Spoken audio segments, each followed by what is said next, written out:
Hi weavers, welcome back to Usha queen cooking channel. ఈరోజు మనం Guntur red chutney ఇంట్లోనే చాలా పర్ఫెక్ట్గా ఎలా చేయాలో చూపించేస్తానండి. దానికి కావాల్సిన పదార్థాలు చెప్తాను, నోట్ చేసుకోండి. ఒక 20 ఎండుమిర్చి తీసుకొని, ఈ ఎండుమిర్చి అనేవి తోలు పల్చగా ఉండకుండా తోలు మందం ఉండే ఎండుమిర్చిని తీసుకోండి. అప్పుడే పచ్చడి అనేది చాలా టేస్టీగా ఉంటుంది. నేను మీకు వీడియోలో చూపిస్తున్నాను చూడండి. ఇలాంటివి తీసుకుంటే రెడ్ చట్నీ అనేది చాలా పర్ఫెక్ట్గా వస్తుంది, టేస్ట్ కూడా చాలా బాగుంటుంది. సో ఇలా ఒక 20 ఎండుమిర్చి తీసుకొని ఒక బౌల్లో యాడ్ చేసుకొని ఒకసారి వాష్ చేసుకోవాలి. ఒకసారి వాష్ చేసుకున్న తర్వాత మనం బాగా మరగబెట్టిన వాటర్ ఉంటాయి కదా, ఆ మరగబెట్టిన వాటర్ని దీంట్లో యాడ్ చేసుకోవాలి. ఎండుమిర్చి అనేవి మునిగే వరకు యాడ్ చేసుకోవాలి. చూడండి, ఇలా యాడ్ చేసుకోవాలి. ఇలా యాడ్ చేసుకున్న తర్వాత దీన్ని మినిమం ఒక అరగంట కానీ లేదంటే ఒక గంట కానీ అలా వదిలేయండి. ఆ ఎండుమిర్చి అనేది వాటర్ని బాగా పీల్చుకుంటుంది. అప్పుడు రెడ్ చట్నీ అనేది చాలా పర్ఫెక్ట్గా రెడీ అవుతుంది. చూడండి, ఒక హాఫ్ అన్ అవర్ తర్వాత నేను మీకు చూపిస్తున్నాను. ఇలా బాగా ఉబ్బాలన్నమాట, మనం పోసిన వాటర్ అన్ని పీల్చుకొని. ఇలా బాగా నానిన తర్వాత ఎండుమిర్చి అనేవి వాటిని ఒక మిక్సీ జార్లో యాడ్ చేసుకోవాలి. ఈ మిక్సీ జార్లో యాడ్ చేసుకునేటప్పుడు వాటర్ మొత్తాన్ని యాడ్ చేసుకోకూడదండి. వాటర్లో కేవలం ఒక 50% వాటర్ని దీంట్లో యాడ్ చేసుకుంటే సరిపోతుంది.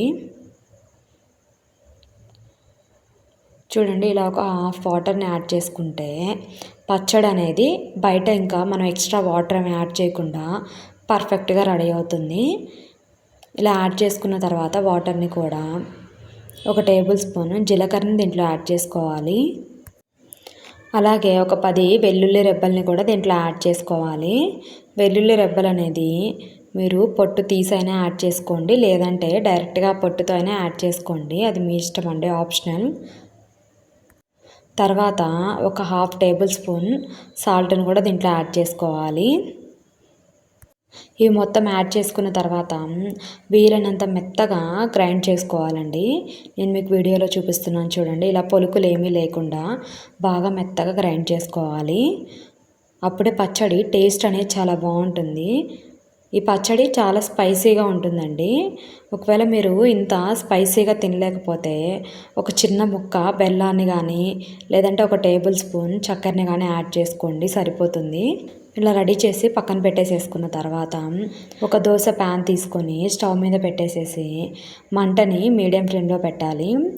దోశ ప్యాన్ అనేది కొంచెం హీట్ అయిన తర్వాత మనం రెడీ చేసి పెట్టుకున్న దోశ బ్యాటర్ని ఈ ప్యాన్ మీద యాడ్ చేసుకొని దోశలాగా పోసేసేసుకోవాలి.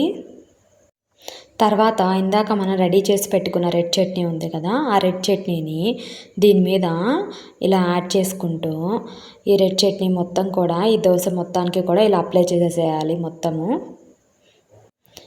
దీని మీద ఇలా మొత్తం అప్లై చేసుకున్న తర్వాత దీని మీద ఆనియన్స్ని యాడ్ చేసుకున్నా కూడా ఈ దోశ టేస్ట్ అనేది చాలా బాగుంటుందండి.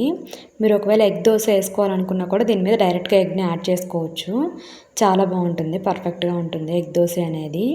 తర్వాత కొంచెం కాలిన తర్వాత 2 టేబుల్ స్పూన్ల ఆయిల్ని దీని మీద యాడ్ చేసేసుకొని ఒక పక్కకి ఫోల్డ్ చేసుకోవాలండి, వీడియోలో చూపిస్తున్నట్టుగా.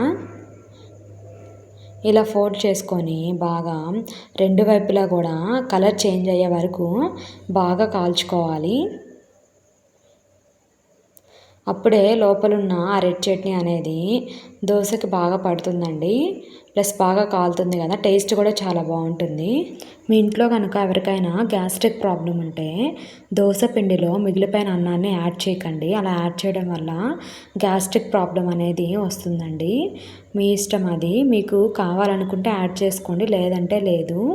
మేమైతే మా ఇంట్లో యాడ్ చేసుకోమండి, అందుకే మా దోశలు అనేవి అంత కలర్ఫుల్గా ఉండవు. సో ఈ దోశ పిండి ఎలా ప్రిపేర్ చేయాలో మన ఛానల్లో ఉందండి, అది కూడా ఒకసారి మీరు చూసి మీ ఇంట్లో ట్రై చేయండి. చూడండి, ఇలా 2 పక్కల కూడా బాగా కాలిన తర్వాత ఇంకా తీసి సర్వ్ చేసేసుకోవడం అంతే. ఇంకా మన దోశ అనేది రెడీ అయిపోయిందండి. మన రెడ్ చట్నీతో ఇంకా సర్వ్ చేసుకుంటే సూపర్ టేస్టీగా ఉంటుంది. చాలా సింపుల్గా మన గుంటూరు రెడ్ చట్నీని ఇంట్లోనే ఇలా ప్రిపేర్ చేసుకొని అన్ని టిఫిన్స్లోకి యూజ్ చేసుకోండి. టేస్ట్ అయితే చాలా బాగుంటుంది. మీరు కూడా ఖచ్చితంగా మీ ఇంట్లో ట్రై చేసి మీకు ఎలా వచ్చిందో నాకు కమెంట్ చేయండి. ఇలాంటి రెసిపీస్ ఏమైనా కావాలంటే నాకు కమెంట్లో పెట్టండి, నేను చేసి చూపిస్తాను. మీకు కనుక ఈ వీడియో నచ్చినట్లయితే ప్లీజ్ మా ఛానల్ని లైక్ చేయండి మరియు సబ్స్క్రైబ్ చేయండి. మీ ఫ్రెండ్స్కి అండ్ మీ రిలేటివ్స్కి షేర్ చేయండి. Thank you for watching.